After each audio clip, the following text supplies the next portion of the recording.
మొంతా తుఫాను ప్రభావంతో ఏలూరు జిల్లాలో బుధవారం రాత్రి ఎడతెరిపి లేకుండా వర్షం కురుస్తుంది. దీంతో లోతట్టు గ్రామాలు పూర్తిగా నీట మునిగాయి.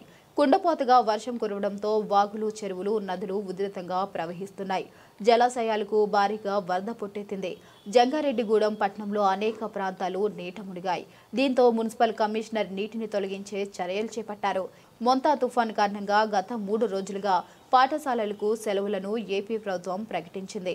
తుఫాను తీరం దాటి సాధారణ పరిస్థితులు నెలకొనడంతో యథావిధిగా పాఠశాలలు నిర్వహణకు ఉత్తర్వులు జారీ చేశామని అధికారులు పేర్కొన్నారు.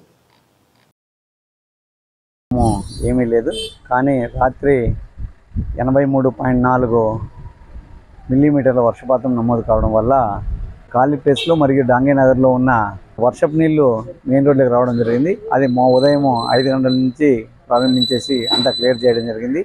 అదేవిధంగా పోరు చెరువులో నీళ్లు లేవు, ఎలాంటి ప్రాబ్లం లేదు. కానీ ఇక్కడ ఏదైనా ప్రాబ్లం ఉందేమని చూసాము, ఇక్కడ ఎలాంటి ప్రాబ్లం లేదు. అదేవిధంగా ముత్యాలమ్మ నగర్లో కూడా ఒక చిన్న గొయ్యిలాగా ఉంటే అక్కడ మాత్రం నీళ్ళు ఉన్నాయి. అక్కడ కూడా ఎలాంటి ఇల్లు ఎఫెక్ట్ కాలేదు. కాబట్టి పూర్తిగా జిల్లా అధికారులు మరియు మా స్పెషల్ ఆఫీసర్ ఆర్డీఓ గారి సూచన మేరకు అన్ని మిషనరీస్ ఎక్విప్మెంట్ రెడీ చేసుకొని పెట్టుకోవడము, ప్లస్ ఎప్పటికప్పుడు కాలువలు క్లీన్ చేయడం వల్ల ప్రజలు ఎలాంటి ఎఫెక్ట్ కాలేదని ఈ సందర్భంగా